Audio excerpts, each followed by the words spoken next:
That's my New Year's resolution. Drink all my coffee. Good morning. Good morning. Happy New Year. Happy New Year. We're going to just listen to this piece. I told you earlier in the year, in December, that we would listen to the last piece of the album that I produced with my mom for Christmas. And I just didn't play it yesterday because we had Betsy on. So let's just listen for a second.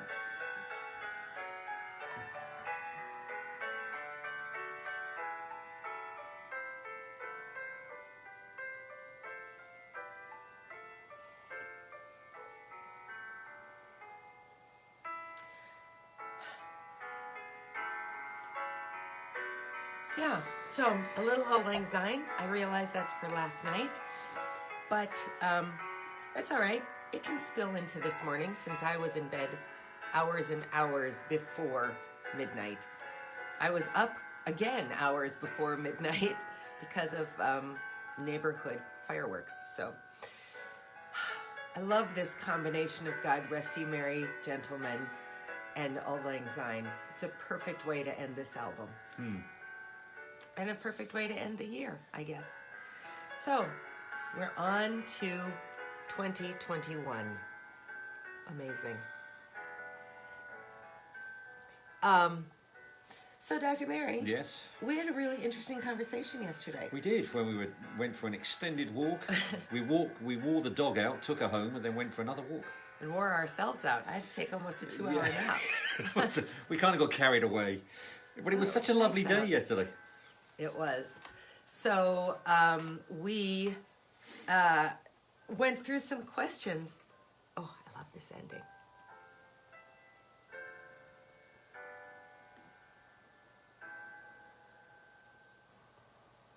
Good job, Mother. All right. Enough of that for now. We went through some questions that I wrote about yesterday on Extraordinary, and we're going to go through those, but we're also going to just tell you about a little bit of work that we've done around Daily Dose that I'm kind of excited about. We decided that we needed to be a little bit more intentional about who we are and what we do. So we came up with this kind of mission statement, and I'm curious to know what your thoughts are. Our why of Daily Dose is to openly share our experiences with addiction so that others feel less alone. And Dr. Mary really came up with the majority of that sentence, which I really love, because I think at the end of the day, one of the great challenges to anything that is secretive and shame-filled, whether it's alcohol or all the other things that we talk about, is that you feel so alone. And you're sure that you're the only person who is experiencing it, or broken, or angry, or just whatever emotions you're feeling, you often feel really alone. And so we are committed to helping people feel less alone, which I love. Even in this ability to be constantly connected all the time, there is a lot of loneliness and a lot of isolation. So I'm really proud of that sentence, actually. It's funny how much work it takes to get to one simple sentence. That was like the 8th iteration. You were going to say something, sorry. What was I going to say? Yeah, I think people are finding it's great to, I mean, it's been fantastic what we did Thanksgiving and in the run up to Christmas, and what we've been doing since March, of just having Zoom calls with friends and family. Well, you know, we've had dinner with a couple of friends over Zoom, which actually was really good fun. Yeah, it was. But I think that the problem with a lot of people is they just can't get over it, that that's not enough for them. So they still stay trapped in this sort of like isolation mode. Well, and, you know, when you were drinking, we were together with people, but we weren't honest with No. people. I mean, we never went anywhere where I or anyone else thought, boy, Maz has had a lot to drink. I mean, you've been so open about how you drank at home. You didn't drink publicly. So even if you're physically with people, you can still be isolated and still feel terribly alone. I think you were alone in your addiction, and I was alone in my inability to know how to move forward with it, or how to be a useful Yeah. advocate for you and with you. So there was lots of reasons why people still make themselves, whether they intend to or not, feel alone. And I think that's what we're going to try and Just be more point at conscious of this and point year. at. Yeah. So I love that. Okay, so we have some questions for you based on a blog post that I wrote yesterday. Surprisingly difficult sentence to get out. I know, it really was. So this is based on a series of questions that I found last year, and so now it's my annual wrap up the year. So if you didn't do them yesterday, here's a chance for you to think about them today. And you can go to the blog post. I'll put it in the comments of this episode in case you want to go and look at them again. So we'll put it in past tense since 2020 is now fully behind us. What made 2020 unforgettable? And actually, the big reason that our walk was so long yesterday was because I did these questions for myself and then posted it, and then you and I did them together. And they're a great conversation. We had a fabulous conversation amongst 4 of us last year over these questions, and you and I had a great conversation yesterday. So if you're looking for an intentional way to Zoom or in person have a connection with friends or family, or you could do it with your work colleagues, whatever. It's a great, pretty safe way to have a deep conversation, which is kind of what we've been doing all week with our Vitalis questions too. So what made 2020 unforgettable? And I did it from a global and a personal perspective. And I said COVID and the murder of George Floyd. And then personally, my 2-week writing retreat and the launch of our 9-week series where we laid out Dr. Mary's addiction and our journey back. Because amazingly, January 1st, 2020, there were very few people in our life who had any idea that Maz was a recovering alcoholic. We had not shared that information, which seems impossible now because it's all we talk about. But a year ago, very, very few people had any idea. Yeah. People really close to us had no idea. So those were my 4 big ones. Do you want to go through what you said? No. Okay, that's fine. That's its point into. Okay. What did you enjoy doing in 2020? And I said that we got to spend so much time together. Yeah. I loved that. It was. I mean, luckily, I'm now sober, so it would have been a completely different kettle of fish if I wasn't. But it started before. Well, the world fell on its biscuits. We enjoyed what the best part, my favourite part of last year was. You're skipping ahead to the next question, I think. I think so too. Yeah, Was which obviously is a okay. trip we managed to take before everything went south. Yep. But in this pandemic, just before the lockdown, we bought ourselves a couple of new sofas because our sofa had it, and that inspired us. We then decorated 2 bedrooms. We got rid of the carpet from the last 2 bedrooms. We actually Painted just and painted freshened up. and took all the nails out of the floor and freshened up the hardwood floors in the house. I mean, they're going to need resurfacing completely professionally, but we did that. We got rid of junk. We did. We Matt Brunsvold helped us take God a bless him. huge amount of stuff. We inherited this old sofa when Dana first bought the house that was incredibly comfortable, but So it homely. looked like Picasso threw up on it. It was just terrible.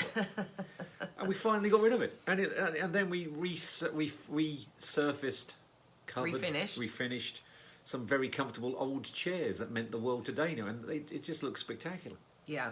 Yeah, so we did a lot of at-home stuff because we were at home. Yeah. What or who is the one thing or person you're grateful for? You were grateful for in 2020. And I said that obviously I'm grateful for all kinds of things and people, but I am most profoundly grateful for Maz's sobriety. I've said many, many times how terrible this would have been to go through with an active drinker. You might remember when we had Tristan Cartoni on, Maz and Tristan both talked about the fact that they didn't drink at work. And so if they had been at home for months at a time with no buffer of work to go and get away from alcohol, Tristan says he would have died. And I think you would have too. Had you not died 4 years ago, I think this would have killed you. So not only am I grateful that you were sober for you, but I'm grateful that you were sober for me, because it would have been an even lonelier, more difficult, more isolating experience to go through this all by myself and have no release of getting out and getting away from it. Yeah, would have been terrible. Yes, it would have. So if you lived through 2020, either as an addict or with an addict, just know that I'm just incredibly sorry that was your year, because I can imagine, having lived through other years like that, how truly terrible that was. I mean, I'm hoping this is just blind hope. There's no naivety in this, but I bet you I will meet someone who this year made them sober up. I will meet dozens of people who this year was the worst year of their life and may have even made it worse for them. But I know I will meet someone who this helped. And that's what you kind of have to aim for. The little bit of light at the end of a tunnel. You don't ignore that there's going to be some heartbreak along the way, but there's always going to be a success story that could help you gain success. That's lovely. This is my favorite question. I ask this question at all of my Personal Systems Disruption Weekend retreats. I asked it last year for my birthday party. This question, I think, is the start of such a profoundly interesting conversation, and you can take it as deep or as shallow as you want, and either way, it's interesting. What did you read, watch, listen to that made the most impact this year? So I listed a number of books, and we've talked about a lot of them. The Choice by Dr. Eva Eger, Life is in the Transitions, And Then We Laughed, Braiding Sweetgrass, Still Writing. We've talked about a lot of these books on Daily Dose, but I listed a bunch more, even though I didn't actually read that much in 2020, which was a surprise. Your birthday present made it to the end of the list. It did. I'm not done with it, but oh my gosh, Jane Austen, At Home by Lucy Worsley, very exciting. Two of your favorite women. Yep. You said a book that I thought was really interesting that we're going to use probably as some inspiration in these next couple of weeks. Yeah, I did one of the faculty development things I actually did. I started it last semester. In the spring, and it went over right into the first couple of weeks of summer, because it got delayed a couple of weeks. It ended up being online, but it was called Management 101, and it was incredibly informative. And you read a book on leadership. I've read a book on leadership, which was really, really interesting. So that was that was your book. That was my book. What was your biggest regret and why? I don't really remember what you... Oh, you said you didn't really have any. I don't think I had any. I don't think I've done... There's nothing I've regretted doing, because I didn't do anything that I felt regrettable about. Yeah. I actually don't have any regrets either. I have disappointments. I wish we had seen Quinn more. I wish we had traveled more. Yes. But those are not regrets. Those are just... You're kind of grateful we didn't... There was a conference that was on in Japan, and if COVID got worse than it did, Japan got hit quite badly by it, and then if the timing was any off and it happened, we were in Japan, it could have, God knows what could have happened. And again, even though Maz and I got COVID, we were largely healthy yeah. and stayed safe and employed, as did everyone in our lives. So I can't say that I have regrets about 2020. What's one thing that changed about yourself? I thought your answer to this was really beautiful. You don't remember it, do you? You said that you got comfortable Yes. being sober. Yes, I was wondering if that's what I actually said. Well, not to toot my own horn, but Please do. This is a tootable moment. 3 years and 11 months today, I have been sober. Yep. I actually don't like. I was worried. Sorry to change tact here for a sec, but I've been We've worried got about 2 minutes, and that's us going long. for the last couple of months. Is the fact that I started thinking, when we start talking about regrets, and I didn't want to sound shallow, but I'm going to regret if I can't get my four-year chip on the 1st of February, and that seems really shallow to me, considering what other people have been through. But those chips mean something Oh, to they you. do, but- I don't want to ignore that, but I want to go back to your point because I think it's a really important point. You told me yesterday that a thing that changed about you is that you stopped feeling guilty for Yeah. sort of how easy It was to life be has sober. become as a sober I'm person. just grateful now. Yeah, and you recognize that you have a role to play in helping other people find and stay sober Yeah. because you are comfortably sober yourself as opposed to apologetically sober in the face of other people. And what made this a more powerful moment for us to have this conversation, we were actually walking by Prairie St. John and we watched them go across the road to lunch yesterday when we were talking about this. So Yep. Yeah. made it a bit more memorable. Yep. What surprised you most this year? What surprised you most in 2020?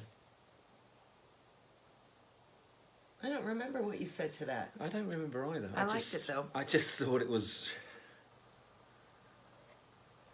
Oh, I know how easily you transitioned to online teaching. Yeah, that was That's right. That was surprising. Yeah. And I got my student evaluations and I did a way better job than I told Dana I thought it was going to be abysmal, but I'm not an expert in online teaching, but I clearly did something correctly and well. Well, you can imagine Dr. Mary is an outstanding professor.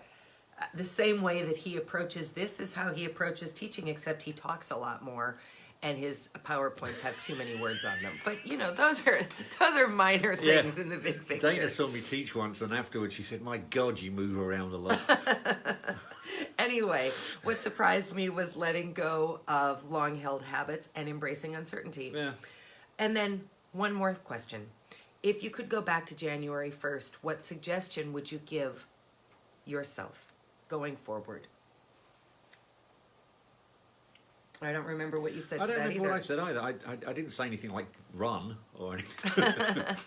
Hide. Yeah. I just think it probably could have been something, if you ask me right now, I'd say, I've said it many times, take a breath.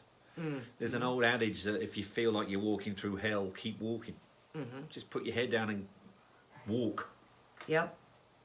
And that's true for addiction or ho-hum Friday mornings and everything in between.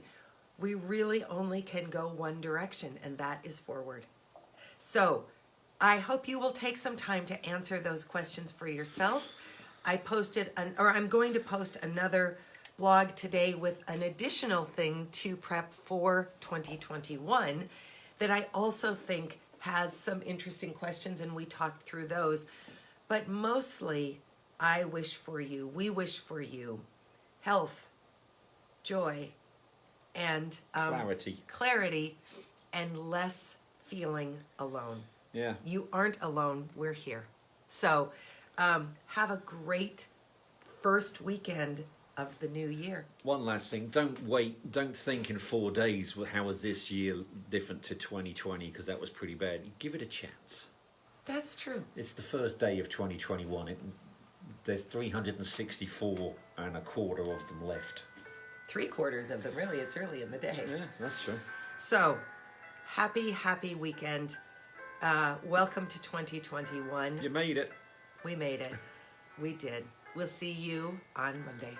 Have a good one. Bye.